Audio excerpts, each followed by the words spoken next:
ஓவியம் எல்லாமே ஒரு இணைப்புல தான் இருக்கும். அந்த இணைப்புல 20% தான் ஜப்பானுடைய கிரிகாமியில இருக்கு. சாதாரண பூக்களை தான் கட் பண்ணி வச்சிருக்காங்க. நுணுக்கமான ஓவியங்களை கட் பண்ணலன்னு சொல்லிட்டு நமது கவின் கல்லூரி முதல்வர் ராதாகிருஷ்ணன் சார் கூட சொல்லியிருக்காரு. ரொம்ப நுணுக்கமா இருக்கு இந்த ஓவியம், அவங்கள விட நம்ம ஓவியம் நுணுக்கமா இருக்கு. ஏன்னா அதுக்கும் இதுக்கும் நிறைய வேறுபாடுகள் இருக்கு. நீங்க அதை நீங்க ரீசர்ச் பண்ணணும்ட்டு எனக்கு ரொம்ப ஆவலா இருக்கிறேன். இதை கேட்கிற மாணவர்களும் நீங்க கேட்டீங்கன்னா உங்களுக்கு உங்க கல்லூரியிலேயே டெமான்ஸ்ட்ரேஷன் பண்ணி ஒரு ரீசர்ச் பண்றதுக்கு அனைத்து பேருக்கும் ஒரு ஓவியத்தை கொடுத்து அதுக்கும் இதுக்கும் உள்ள தன்மையை கண்டுபிடிச்சு நிச்சயமா அந்த ஜப்பான் கிரிகாமின்றத இந்திய கிரிகாமின்னு சொல்லிட்டு புதுமையா கொண்டு வரதுக்கு நீங்க மாணவர்கள்லாம் எனக்கு ரொம்ப ஊக்குவிக்கணும், எனக்கு ஆராய்ச்சியில ஈடுபடணும்ட்டு நான் ரொம்ப கேட்டுக்கொள்கிறேன். மற்றபடி நீங்க சும்மா இருக்க சொல்லையும் சரி, நீங்க நெட்ல வெப்சைட்ல போட்டு பாருங்க, காகித சிற்பி ஜே ரமேஷ் போடுங்க, வரும் வெப்சைட்ல. அதே மாதிரி கிரிகாமில என்னென்ன இருக்குன்ட்டு போடுங்க, இந்தியா லெவல்லே போடுங்க, தமிழ்நாட்டு லெவல்லையும் போடுங்க காகித சிற்பின்னு.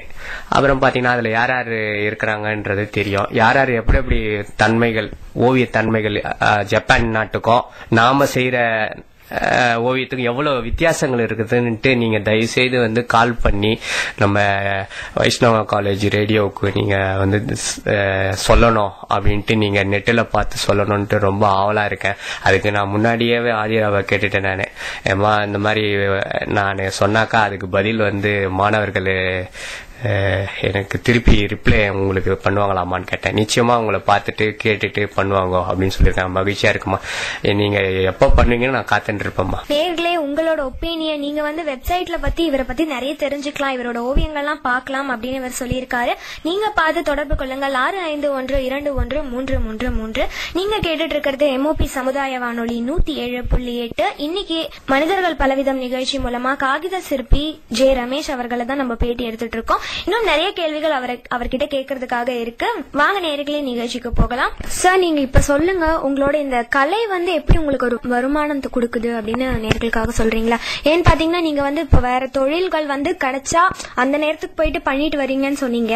ஆனா அது உங்களுக்கு ஒரு வருமானமா அது எப்படி இருக்கு? பாத்தீங்கன்னா கட்டிட தொழிலாளருக்கும் கா வருதுமா, காகித சிற்புக்கும் கா வருது. அது என்னன்னு தெரியல, கான்ற அமைப்பு எனக்கு அமைஞ்சு போச்சு. அதனால பாத்தீங்கன்னா இப்பெல்லாம் பள்ளி மாணவர்களுக்கு பள்ளிக்கூடத்துக்கு காலேஜுக்கெல்லாம் கிரிகாமிய பத்தியான கலைகளையும் கண்காட்சிகளையும் நடத்திட்டு வந்துன்னு இருக்கமா. இப்போ அப்புறம் தோரணங்கள் எப்படி செய்யறது, எப்படி நட்சத்திரங்கள் செய்யறது, ஒரு கட்டிங்ஸ்ல என்னென்ன ஓவியம் வரும், 2 கட்டிங்ஸ்ல என்னென்ன ஓவியம் வரும், அப்புறம் எப்படி எப்படிலாம் ஃபோல்ட் பண்ணணும் அப்படின்றத இந்த 20 ஆண்டு காலமா நான் நிறைய பேப்பரை நல்லா ஆராய்ச்சி பண்ற அளவுக்கு பண்ணி நான் தயாரிச்சு வச்சிருக்கேன் நிறைய ஓவியங்களை. அதை இப்ப நான் சொல்லி கொடுத்துட்டு இருக்கேன்.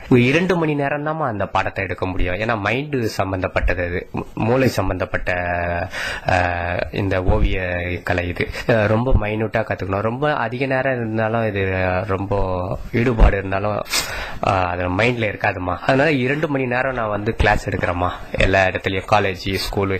யார் யாரு இப்ப கேட்கிற மாணவர்களும் எங்க காலேஜில நீங்க கண்காட்சி நடத்துங்க, சொல்லி கொடுங்கன்னா நான் தயாரா இருக்கிறேம்மா. ஓ, இப்ப நீங்க வாத்தியார் இல்லாம நீங்க கத்துக்கிட்டத நீங்க ஒரு வாத்தியாரா இருந்து நிறைய பேருக்கு சொல்லி கொடுக்குறீங்கன்னு சொல்றீங்க. ரொம்ப ரொம்ப சந்தோஷமா இருக்கு. இப்ப எனக்கு ஒரு முக்கியமான ஒரு கேள்வி இருக்கு. பாத்தீங்கன்னா நான் உங்களோட ஒரு ஓவியம் பார்த்தேன், உங்களோட ஒரு காகித சிற்பம் பார்த்தேன். அதுக்குள்ளே நேர்களே நீங்களும் பிரமிச்சு போயிடுவீங்க. பாத்தீங்கன்னா அதுக்குள்ளே ஒரு பூ இருக்கு, ஒரு மகால் இருக்கு, ஒரு பெண் இருக்கு, ஒரு ஆண் இருக்கு. இந்த மாதிரி நிறைய விஷயம் அந்த காகிதத்துக்குள்ளே அடங்கி இருக்கு. அதெல்லாம் உங்களால எப்படி சார் முடியும்? எங்களுக்காக ஒரு சின்ன டிப் மாதிரி கொடுக்க முடியுமா? நிச்சயமாமா. இப்ப நான் ஒன்னு செய்து காமிச்சேன் பாத்தீங்களா உங்ககிட்ட ஆதிரா, நீங்க பாத்தீங்களா அந்த ஓவியத்தை பாத்தீங்கன்னா A4 சைஸ்ல கட் பண்ண ஆரம்பிச்சோமா. அது ஃபர்ஸ்ட் பாத்தீங்கன்னா ஒரு மஹால் மாதிரி இருக்கும். அந்த மகாலுக்குள்ள ஜாலின்னு சொல்லுவாங்க. ஜாலி எல்லாம் எப்படி பூக்கள்ல இருக்கும் பாருங்க, காத்து வரத்துக்காக ஜாலி, அதை வர வச்சிருக்கேன். அப்புறம் 2 மனிதர்கள் காவலுக்கு நிப்பாங்க. அதுல பாத்தீங்கன்னா 2 மனிதர்கள் காவலுக்கு நிப்பாங்க, அதையும் வர வச்சிருக்கேன். அப்புறம் நடு மையத்துல ஒரு பூக்களை வர வச்சிருக்கோம். அப்புறம் 2 பக்கமும் வெவ்வேறு ஒரே பேப்பர் உள்ள பாத்தீங்கன்னா எத்தனை, நீங்களே எண்ணி பாருங்கம்மா எத்தனை ஓவியம் வந்திருங்க. 1 நேர்களை இப்ப இவர் காமிச்ச ஓவியத்தை நான் அந்த ஓவியங்கள் அந்த பேப்பருக்குள்ள எவ்வளவு ஓவியங்கள் இருக்கு அப்படின்னு எண்ணும் போது வந்து எனக்கு வந்து 36 ஓவியங்கள் தெரியுது. இது எப்படி சார் முடியும்? ரொம்பவே ஆச்சரியப்படக்கூடிய வேண்டிய விஷயம் தான் இது. எனக்கு ரொம்ப பிரமிப்பாவே இருக்கு அப்படின்னே சொல்லலாம். இது எப்படி சாத்தியம்? நீங்க சொன்னது நல்ல கேள்வியம்மா. இந்த சாத்தியம்ன்றதெல்லாம் வந்து இதுதான். இதுக்கு முன்னாடி ஒரு கவிதை ஒண்ணு சொன்னேன், நமக்கு மேல ஒரு சக்தி இருக்குன்னு. அந்த மாதிரி கடவுளுடைய ஆசீர்வாதத்தால தான் இதெல்லாம் வர்றது. அப்புறம் பாத்தீங்கன்னா நான் ஆரம்பிக்க சொல்ல பாத்தீங்கன்னா இரவு நேரங்கள்லாம் நான் பெரும்பாலும் படைக்கிறது, அப்பதான் அமைதி கிடைக்கும். இது ஆன்மீக ரீதியான ஒரு தொழில்ன்றத நான் அப்புறம் நம்ம புரிஞ்சுக்கிறேன். இது வந்து உண்மையிலே வந்து ஒரு உயிர்களை உருவாக்குறதுக்கு இந்த ஒரு காகிதத்துக்குள்ள பல உயிர்கள் இருக்கிறத கூட நான் கண்டுபிடிச்சிட்டேமா. நான் அதுக்கப்புறம் பாக்கிறதுக்கு வெறும் காகிதமா இருக்கும், அதை கட் பண்ணி நம்ம நுணுக்கமா இது பண்ண சொல்ல பல ஓவியங்களை வர வச்சிருக்கோமா. ஒரே ஓவியத்துக்குள்ள 72 ஓவியம், ஒரே பேப்பர்ல 72 ஓவியங்களையும் வர வச்சிருக்கேன். பாத்தீங்கன்னா அந்த பாத்தீங்க அது எப்படி இருந்தது, உங்களுக்கு பிடிச்சிருந்ததுங்களா? ரொம்பவே பிடிச்சிருந்தது சார். இப்ப பாத்தீங்கன்னா இந்த ஓவியத்துக்குள்ளேயே 35 ஓவியம் நீங்க சொல்றீங்க. ஆனா கேட்கிற மாணவர்கள் நேரடியா காட்ட சொன்னாலும் ஒரு நாள் காட்டினாக்கா அவங்க இமேஜினேஷனுக்கு இன்னும் அதிகமா வரும். நம்ம பார்த்தது எவ்வளவுதான் தெரிஞ்சுது, அவங்க பார்க்க சொல்ல இதை விட அதிகமா தெரியும். அதுபோல ஒவ்வொரு ஓவியத்திலையும் அவங்க ரீசர்ச் பண்ண ஆரம்பிச்சாங்களா, ஓவியத்துக்குள் ஓவியம் ஒளிந்திருக்கும் ஓவியங்களை கண்டுபிடிக்கணும். அப்படி கண்டுபிடிச்சாக்கா 1000 இல்லமா நிறைய தாண்டமா. இப்ப வந்து அவரோட ஓவியங்கள் பத்தி சொல்லியிருக்காங்க, அவரோட சிற்பங்கள் பத்தி சொல்லியிருக்காங்க.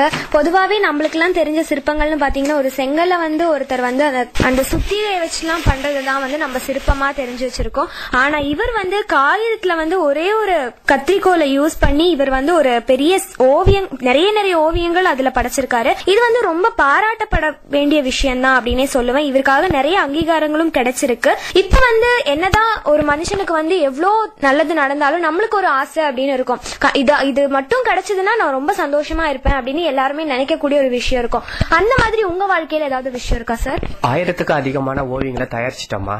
தயாரிச்சு பாதுகாப்பு பண்ண முடியாம அதாவது ஒரு கேரி பேக் பேப்பர்ல போட்டு பாதுகாத்து வச்சிருக்கோமா. அந்த பாதுகாத்து வச்ச ஓவியத்தை நமது தமிழக முதலமைச்சரிடம் வந்து காட்டுறதுக்காக பல முறை முயற்சி செய்துட்டு இருக்கோமா. அதனால வந்து அந்த ஓவியத்தை வந்து காப்பி ரைட்னு சொல்லுவாங்கம்மா, அறிவு சார்ந்த சொத்து அப்படின்னு சொல்லிட்டு ஒரு காப்பி ரைட் வாங்கிட்ட பிறகு தான் உலக சாதனைக்கு அதை அப்ளை பண்ணணும் அப்படின்னு சொல்லிட்டு நிறைய வல்லுநர்களும் அறிஞர்களும் சொல்லியிருக்காங்க. ஏன்னா அது இந்தியாவுடைய ஒரு சொத்துமா. அது நாளைக்கு வந்து நம்ம உலக சாதனையில பண்ணிட்டா ரெக்கார்ட் பண்ணி அமைச்சிட்டாக்கா இது வந்து எங்க நாட்டுடைய ஓவியம் அப்படின்னு சொல்லிட்டு ஒரு காலத்துல போட்டி எதிர்கால சங்கதிகள்லாம் இதுவாயிடும். சோ ஒரு இந்திய தயாரிச்சது இந்தியாவுடைய கிரிகாமி அப்படின்னு சொல்லிட்டு நமது முதலமைச்சர் கிட்ட வந்து அம்மா கிட்ட வந்து நான் சொல்லி எடுத்து சொல்லி அது வந்து காப்பிரைட் அங்கீகாரம் வாங்கின உடனே உலக சாதனை பட்டியலில் இடம்பெற்றுடும். அந்த அங்கீகாரம் வாங்கறதுக்கான முயற்சிகள்லாம் ஈடுபட்டு மாணவர்களும் நீங்களும் எங்க கூட சேர்ந்து எனக்கு வழிகாட்டுதல் பண்ணீங்கன்னா அந்த அங்கீகாரம் எப்படி வாங்குறது. ஏன்னா ஒரு அங்கீகாரம் வாங்கினோம்னா நம்ம செலவு பண்ணி வாங்கிடலாமா, 1000க்கும் மேற்பட்ட அங்கீகாரம் வாங்கினா அரசாங்கம் தான் வந்து இதுக்கு முயற்சி எடுக்கணும்ட்டு எல்லாரும் சொல்லிட்டாங்கம்மா. சோ வந்து இது வந்து என்னுடைய ஓவியத்தன்மையும் என்னையும் பாதுகாக்க வேண்டியது வந்து அரசாங்கத்தோட கடமைன்ட்டு சொல்றாங்க.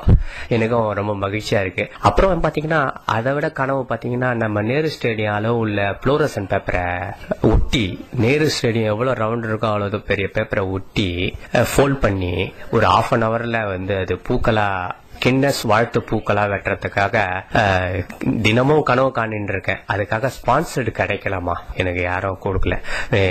எனக்கு கிடைச்சதுன்னா உடனே வந்து கின்னஸ் ஆன புத்தகத்துல அது ஒரு சாதனையும் 1000 ஓவியங்கள் சாதனையும் 1000 ஓவியத்துக்குள்ள பல ஓவியங்கள் குடியிருக்கிற சாதனையும் எப்படின்ட்டு பல சாதனைகளை பண்றதுக்கு தயாரா இருக்கிறோமா. அதுக்கு வந்து காப்பிரைட் அங்கீகாரம் வாங்கணுமா. இது இந்தியாவுடைய ஓவியம் அப்படின்னு அரசாங்க அங்கீகாரம் வாங்கி எனக்கு கொடுத்தாக்க உடனே இது சாதனை பட்டியல சேர்க்கறதுக்கு தயாரா இருக்கு. கண்டிப்பா உங்க ஆசை நிறைவேறும் சார். எங்களுக்கு மாணவர்களா இருந்து உங்களோட சிற்பங்கள் பத்தின பொருள் எங்களுக்கு புரியுது, அதோட மகத்துவம் எங்களுக்கு தெரியுது. அதே மாதிரி கண்டிப்பா நீங்க ஆசைப்படுற மாதிரி எல்லாமே நடக்கும் அப்படின்னு வாழ்த்துறோம். உங்களுக்கு கூடிய சீக்கிரம் கின்னஸ் ரெக்கார்டும் கிடைக்கும் அப்படின்னு எங்களோட MOP சமுதாய வானொலி சார்பா எங்க நேயர்கள் சார்பா நான் வாழ்த்துக்கள் தெரிவிச்சுக்கிறேன். பாத்தீங்கன்னா இந்த வைஷ்ணவா காலேஜ் ரேடியோ வந்து எங்கேயுமே நான் எந்த காலேஜ்லயும் இல்லாம கேள்விப்பட்டிருக்கேன். ரொம்ப பெருமையா இருக்குமா. ஒரு மாணவர்களா சேர்ந்து நடத்துறது சாத்தியக்கூறு இல்ல. ஆனா சாத்தியக்கூறு இது நடத்த முடியும்ன்றத நிரூபிச்சு காட்டுறாங்க பாருங்க இந்த வைஷ்ணவ காலேஜுக்கு. அதுக்காக நான் சல்யூட் அடிக்கிறேமா. என்ன ஓவியர் இவர் காகித சிற்பி அப்படின்ற ஒரு அங்கீகாரத்தெல்லாம் உங்ககிட்ட காமிச்சேன், அதெல்லாம் பண்ணேன். எதிர்காலத்துல நான் இந்தியா லெவல்ல உலக லெவல்ல வாங்கறதுக்கு நீங்க என்ன வாழ்த்து சொன்னீங்க. கேட்கிற மாணவர்கள்லாம் வந்து தயவு செய்து இதுக்கு இந்த நிகழ்ச்சியை பற்றிய கருத்துக்களை தயவு செய்து இந்த வைஷ்ணவ காலேஜ் ரேடியோ 107.8 இந்த ரேடியோ நிகழ்ச்சி வந்து இந்த FM ரேடியோ நிகழ்ச்சியில எனக்கு வாய்ப்பு அளித்து என்னை வந்து ஒரு அங்கீகாரம் பண்ணி என்னை வெளிச்சத்துக்கு கொண்டு வந்த 107.8 வைஷ்ணவ காலேஜ் ரேடியோவுக்கு எனக்கு மனமார்ந்த நன்றியை தெரிவிச்சுக்கிறேன். மற்றும் வந்து இந்த ரேடியோ வந்து தமிழகம் முழுக்கும் ஒலிக்கணும் அப்படின்ட்டு என்னுடைய கனவும் எதிர்கால ஆசையும் வளர்ச்சி அடையணும்ட்டு விரும்புறேன். எனக்கு அடுத்த வாய்ப்பு இது இல்லாம வேற எதனா எனக்கு வாய்ப்பு கிடைச்சாலும் ரேடியோவில் எனக்கு கொடுத்தாங்கன்னா கூட நான்